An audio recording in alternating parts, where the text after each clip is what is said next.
जो इस परम धर्म का उपासक होता है उसका विश्वास बड़ा अटल होता है।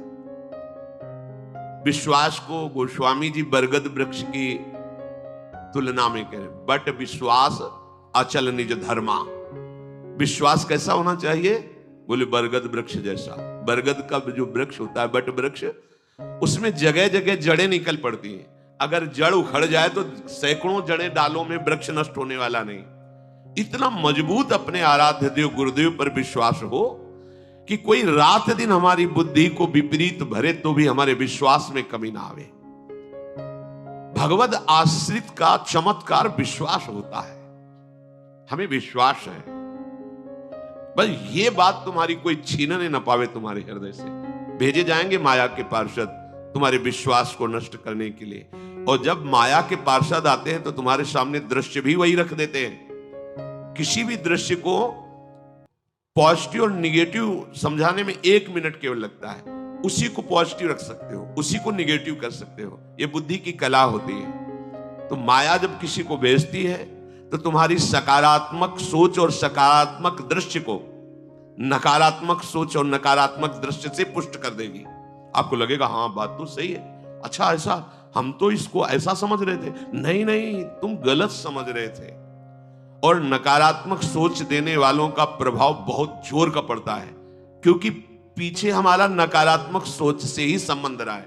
देखो, हम आप तो जीव कोटि के हैं, जो ईश्वर की लीला में सम्मिलित हुए हैं, उनके ऊपर नकारात्मक सोच का प्रभाव बढ़ जाता है। हृदय में आपका विश्वास दृढ़ होना चाहिए।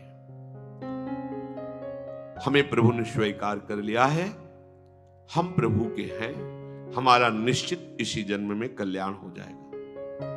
जब नकारात्मक सोच वाले आपको इस विश्वास दिलाने के लिए आवे तो आपको बहुत सावधान हो जाना है। हमारे आपकी क्या बात, भगवत लीला में भी नकारात्मक सोच का प्रभाव पड़ जाता है।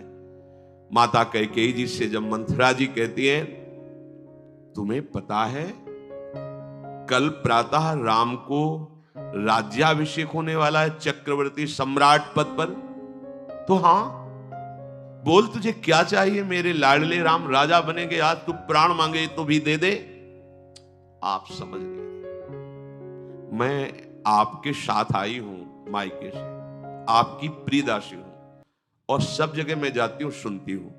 तुम तो महल में रहती हो, तुम्हें पता नहीं। ये षड्यंत्र रचा जा रहा है। कल राम राजा बनेंगे, भरत को बंदी बना के जेल में डाल दिया जाएगा, और आपको कौशल्या की दासी होना पड़ेगा। कहीं कुछ नहीं है, कुछ नहीं।